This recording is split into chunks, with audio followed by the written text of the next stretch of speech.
നബി സല്ലല്ലാഹു അലൈഹി വസല്ലമ തങ്ങൾ ഒരിക്കൽ ഗ്രഹണ നമസ്കാരത്തിന് ഇമാമായിരുന്നു. സൂര്യഗ്രഹണ നമസ്കാരം.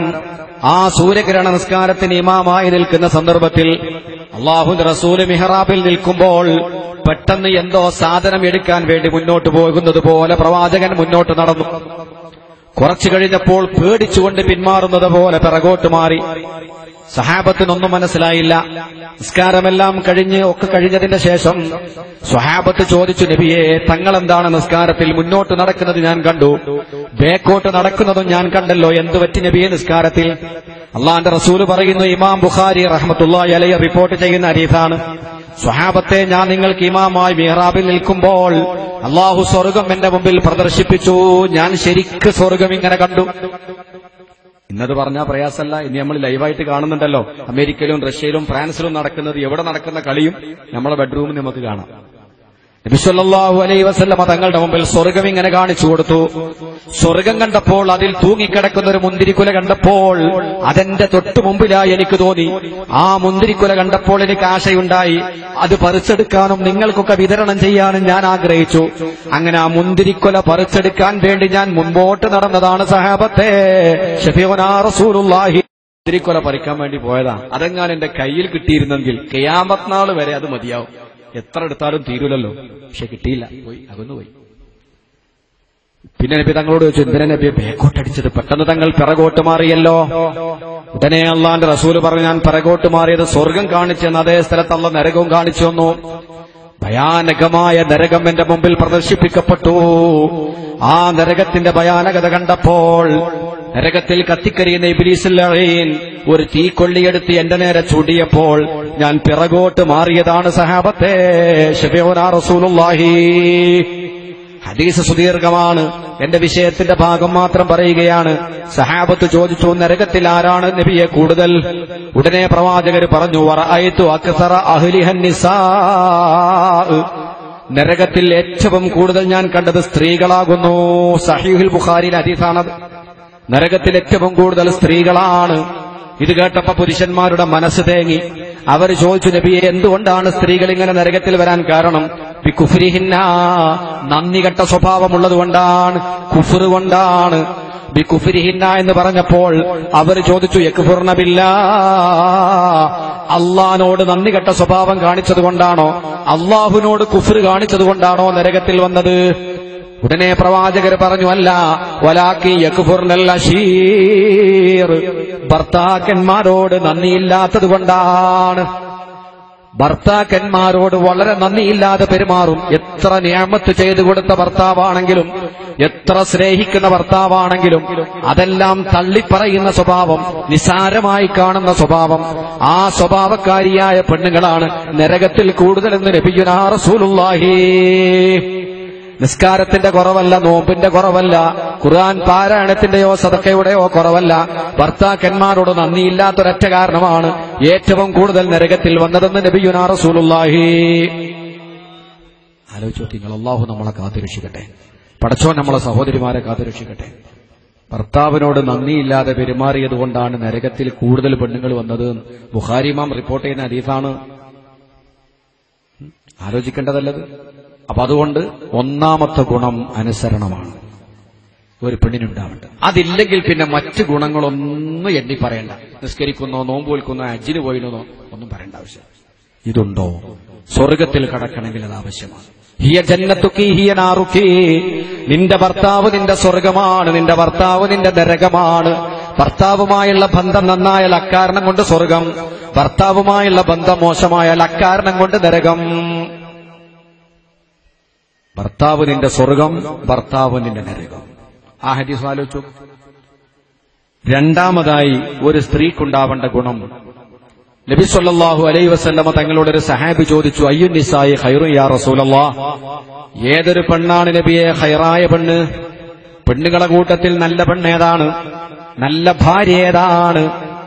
നല്ല ഭാര്യയാണ് നമ്മുടെ വിഷയം.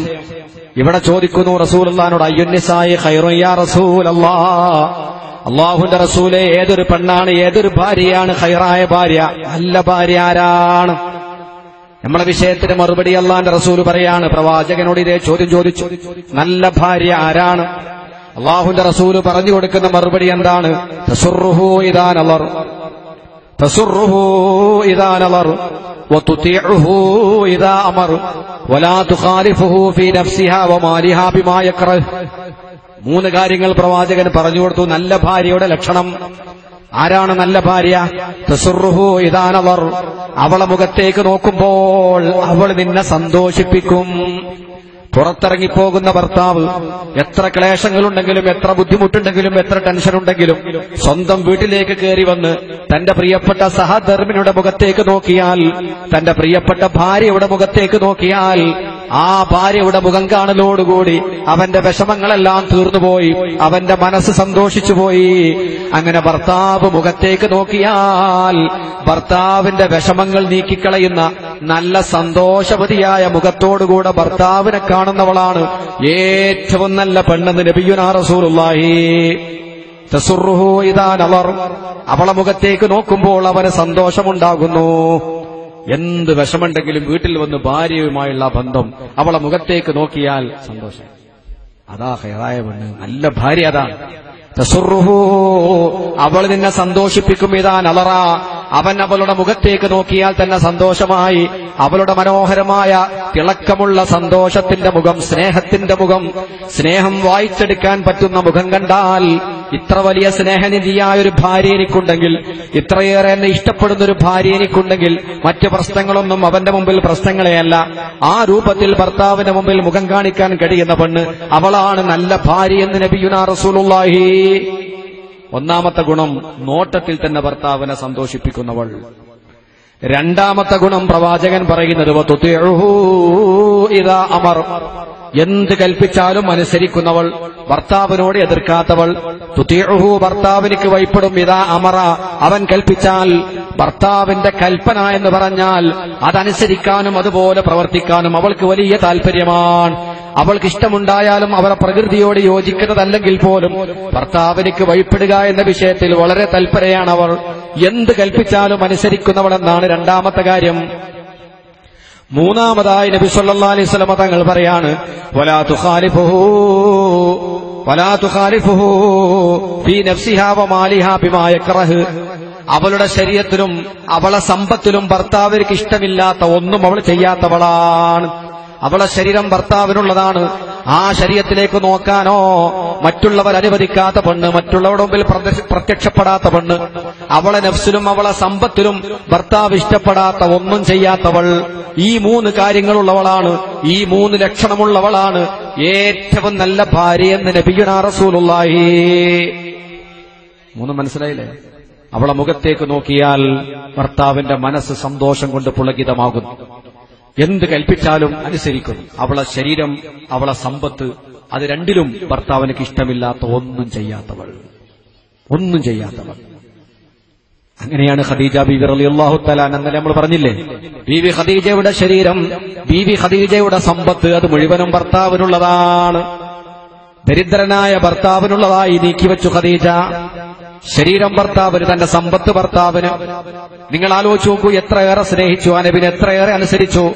സൗന്ദര്യമല്ല സ്നേഹത്തിന്റെ മാനദണ്ഡം, സൗന്ദര്യമല്ല സ്നേഹത്തിന്റെ മാനദണ്ഡം, ആരോഗ്യമല്ല, പ്രായമല്ല. പിന്നെന്താണ്? ഖദീജ ബീവി നബിയേക്കാൾ പ്രായമുള്ള പെണ്ണാണ്. നബി തങ്ങൾ കല്യാണം കഴിക്കുന്നതിന് മുമ്പ് 2 വ്യക്തികൾ കല്യാണം കഴിച്ചിട്ടുണ്ട്. അതിലൊരാൾ കല്യാണം കഴിച്ചയാൾ മരിച്ചുപോയി, പിന്നെ വേറൊരാൾ കല്യാണം കഴിച്ചു. അതും കഴിഞ്ഞിട്ട് 3ാമത്തെ വിവാഹമാണ് നബി സല്ലല്ലാഹു അലൈഹി വസല്ലമ തങ്ങളുമായിട്ട് നടക്കുന്നത്. നബിയേക്കാൾ 15 വയസ്സ് കൂടുതലാണ്. എന്നിട്ട് പോലും നബിയുടെ മനം കവർന്ന മഹദി സൗന്ദര്യമല്ല, ആരോഗ്യമല്ല, അതുപോലെ കന്യകത്വമല്ല, അതൊന്നുമല്ല സ്നേഹത്തിന്റെ മാനദണ്ഡം. സ്നേഹമുണ്ടാക്കുന്ന വസ്തുക്കൾ അതൊന്നുമല്ലെന്ന് ഖദീജ ബീവിയുടെ ചരിത്രം പഠിപ്പിക്കുകയാണ്. എല്ലാം ഭർത്താവിന് വേണ്ടിയുള്ള സമർപ്പണം, തന്റെ സമ്പത്ത്, തന്റെ ശരീരം, എല്ലാം ഭർത്താവിന് വേണ്ടി, ഭർത്താവിനെ പരിപൂർണമായി അനുസരിക്കുന്നവൾ. അങ്ങനത്തെ ഒരു പെണ്ണ് നിങ്ങൾക്കുണ്ടെങ്കിൽ, അവൾ പ്രായമുള്ളവളാണെങ്കിലും, അവൾക്ക് സൗന്ദര്യമില്ലെങ്കിലും, അവൾക്ക് സമ്പത്തില്ലെങ്കിലും, അവളെ മുമ്പ് പല ആളുകളും കല്യാണം കഴിച്ചവളാണെങ്കിലും മഹബത്തിന് യാതൊരു കുഴപ്പവും ഉണ്ടാവില്ല. അതൊന്നുമില്ലാത്തൊരു പെണ്ണ്, ആ കന്യകയാണ്, ആരും തൊടാത്ത പെൺകുട്ടിയാണ്, സുന്ദരിയാണ്, പണക്കാരിയാണ്, ചെറുപ്പക്കാരിയാണ്, ഒക്കെയാണ്. പക്ഷെ അനുസരണം എന്ന് പറയുന്ന സ്വഭാവം അല്ലെങ്കിൽ വസ്തുവിന് പറ്റില്ല. 2 ദിവസം കൊണ്ട് മടുത്തിരിക്കും. പോലെ വീട്ടിൽ കല്യാണം കഴിച്ചിട്ട് കുറഞ്ഞ ദിവസമായിട്ടുള്ളൂ. പിടിയക്കൊലയുമലുണ്ടാവും, അല്ലെ ആളില്ലാത്ത സ്ഥലത്തെവിടെങ്കിൽ ഇരുട്ടത്തിരുന്ന് വർത്താനം പറയുണ്ടാവും. എന്താടോ വീട്ടിൽ പോണില്ലേ? സമയത്രേ? സമയം 12 മണി. 12 ആയിട്ടുള്ളൂ, കുറച്ചുകൂടി കഴിയട്ടെ അറിയും. എന്താ കാരണം? ഈ ബസ് സ്റ്റോപ്പിലിരിക്കുന്ന സുഖം അവിടെ കിട്ടൂല. പിന്നെ കരുതല്ല ഇവിടെ ഇരിക്കലല്ലേ. അങ്ങനെ ഉണ്ടാവും ചില ആളുകൾ വീട്ടിൽ പോകാതെ ഇങ്ങനെ 12 മണി 12:30 1 മണിക്കൊക്കെ വീട്ടിൽ പെരയിൽ ചെല്ലുമ്പോൾ ചിലപ്പോൾ ചൂട്. നിങ്ങളെന്താ നേരത്തെ വരാത്തതിന് കാരണം എന്താ? നമ്മളൊരു പങ്കാളിയാണ്. മുഖത്തേക്ക് നോക്കിയാൽ സന്തോഷിപ്പിക്കുന്നവൾ, കൽപ്പിച്ചാൽ അനുസരിക്കുന്നവൾ, സമ്പത്തിലും ശരീരത്തിലും ഭർത്താവിന് ഇഷ്ടമില്ലാത്ത ഒന്നും ചെയ്യാത്തവൾ, അവളാണ് നല്ല ഭാര്യ എന്ന് ബഹുമാനപ്പെട്ട നബി മുഹമ്മദ് മുസ്തഫ. അള്ളാഹു തല പകർത്താൻ നമ്മുടെ സഹോദരിമാർക്ക് തൗഫീക്ക് ചെയ്യുമാറാവട്ടെ.